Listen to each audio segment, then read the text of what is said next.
MOP of aldehyde and ketones हे थोडंसं vast आहे, पण ह्याला कन्साइज करू शकतो. ह्याच्यामध्ये 5 पार्ट आहेत. पहिल्यांदा फ्रॉम अल्कोहोलमध्ये 2 रिॲक्शन्स 1 डिग्री आणि 2 डिग्री पासून. नंतर सेकंडमध्ये हायड्रोकार्बन्सचे 4 रिॲक्शन्स आहेत. त्यानंतर फ्रॉम ऍसिड क्लोराईड किंवा असाइल क्लोराईड. चौथ्यामध्ये फ्रॉम नायट्रिल्स आणि 5व्यामध्ये फ्रॉम इस्टर्स. आता पहिल्यांदा अल्कोहोल. अल्कोहोलमध्ये 1 डिग्री पासून अल्डिहाइड तयार होतं आणि 2 डिग्री पासून 2 डिग्री RCH R डॅश आणि इकडं OH. 1 डिग्री पासून अल्डिहाइड तयार होतं आणि 2 डिग्री पासून किटोन तयार होतं RC double bond O R dash.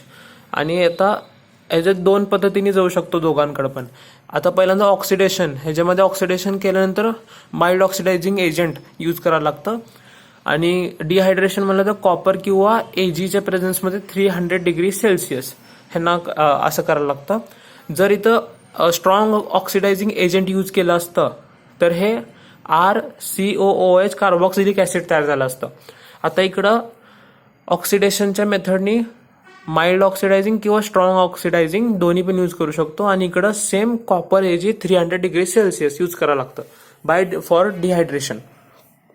आता सेकंडमध्ये फ्रॉम हायड्रोकार्बन्स. हायड्रोकार्बन्समध्ये पहिल्यांदा फ्रॉम अल्कइन्स. अल्किन्समध्ये रिडक्टिव्ह ओझोनोलायसिस. याच्यामध्ये आता C double bond O CC. आता इथं O3 प्लस CCl4 आणि Zn प्लस H2O किंवा DMSO डायमिथाइल सल्फॉक्सिडो ह्याला यूज करून रिडक्टिव्ह ओझोनोलायसिस असं असतं. नुसतं इथं मध्ये हे असं तोडून OO लावायचं आहे. आता दुसरं फ्रॉम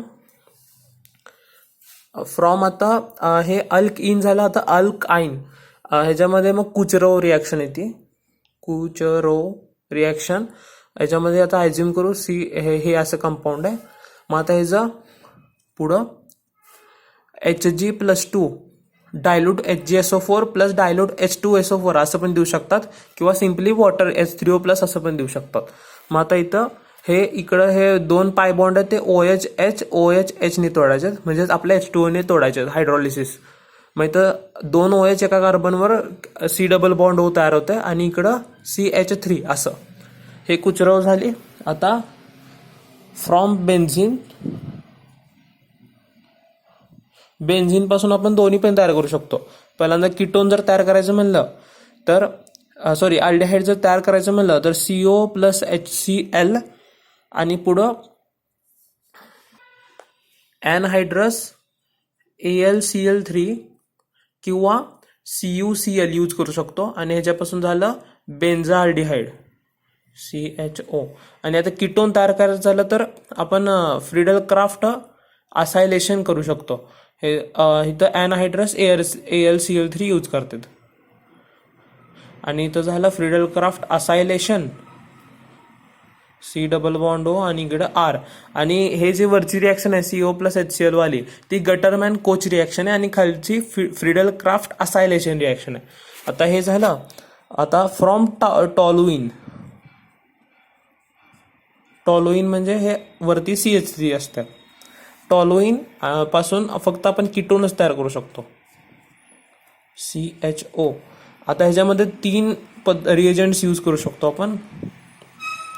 पहिल्यांदा CrO2Cl2 प्लस CS2 आणि फॉलोड बाय H3O प्लस किंवा ऍसिड H प्लस यूज करू शकतो. ह्याचं नाव आहे इटार्ड रिॲक्शन. आणि परत second reagent CrO3 plus AC2O म्हणजे काय ऍसिटाल्डिहाइड CH3 C double bond O इकडे H असतं. ह्याचं एनहायड्राइड फॉर्म आहे. हे आहे AC2O. आणि ह्याच्या पुढं मग पुढं H3O प्लस किंवा H प्लस दोन्ही पण यूज करू शकतो. आणि तिसरं रिएजंट Cl2H 2 टाइम्स करायचं आणि ते झाल्यानंतर ॲक्वेस KOH किंवा वॉटर दोन्ही H2O यूज करू शकतो. आणि ह्याच्यापासून परत हेच होतं. आता हे झालं हायड्रोकार्बन पासून. आता पुढचं फ्रॉम ऍसिड क्लोराईड किंवा असाइल क्लोराईड. ऍसिड क्लोराईडचं R C double bond O Cl. आता ह्याचं जर अल्डिहाइड करायचं असेल तर सिम्पली इकडनं Clच्या ऐवजी H आणलं तर काम चालतंय. मग इकडं H2 प्लस कॅटॅलिस्ट यूज करता येते. H2PD PT काय पण येऊ शकतो. पण इथं जर आपण विदाउट पॉइझनिंग जर केलं, विदाउट पॉइझनिंग H2PD हे एक रिड्युसिंग एजंट आहे म्हणल्यावर हे जर इकडचं HHने तुटणार आणि इकडचं पण HHने तुटणार, म्हणजे हे RCH2OH तयार होणार. शेवटी मग हे अल्कोहोल झालं. पण आपल्याला किटोन पाहिजे म्हणून इथं पॉइझनिंग करायचं BaSO4नी. आणि हे जे रिएजंट आहे PD प्लस BaSO4 ह्याला लिंडलार्स रिएजंट किंवा कॅटलिस्ट म्हणतात. आणि ह्याच्यापासून तयार होतं RCHO. आता आपल्याला किटोन तयार करायचं तर सिम्पली ग्रिग्नार्ड रिएजंट यूज करायचं R-MgX. आणि पुढं ह्याला CuCl2 ची गरज आहे खाली. ह्याच्यापासून RC double bond O R- तयार झालं. आता चौथं फ्रॉम नायट्रिल्सचा RC triple bond O N आहे. आणि ह्याच्यापासून किटोन तयार केलं तर RCHO. आणि इकडच्या बाजूला आपल्याला RC double bond O R- भेटणार आहे. ह्याच्यासाठी आपण इथं ग्रिग्नार्ड रिएजंटच यूज करणार आहे R-MgX. पण ह्याला खाली कॅटलिस्टची गरज नाही आहे, इथं CO2Cl2 ची गरज होती ऍसिड क्लोराईडसाठी. आता इकडं दोन पद्धतीने जाऊ शकतो, फ्रॉम नायट्रिल टू अल्डिहाइड. पहिल्यांदा Stephen's reaction SnCl2 plus HCl. आणि पुढं H3O प्लस किंवा आपलं सिम्पली स्टीम दिलं तरी काम चालतंय.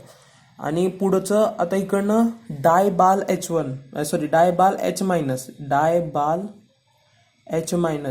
ह्याचा काय अर्थ डाय आयसोब्युटाइल ॲल्युमिनियम हायड्राइड. हे जे आहे ते जी खासियत आहे की अल्किनला रिड्यूस करत नाही. हे झालं. आता परत पाचवं from इस्टर्स RC double bond O R-. आणि इकडं पुढं इथं डायबाल H तयार करायचं डायबाल H. हे हायड्राइड देते विच ऍक्ट ॲज न्यूक्लिओफाईल. आणि मग RC double bond O simply ketone तयार होतं. संपला.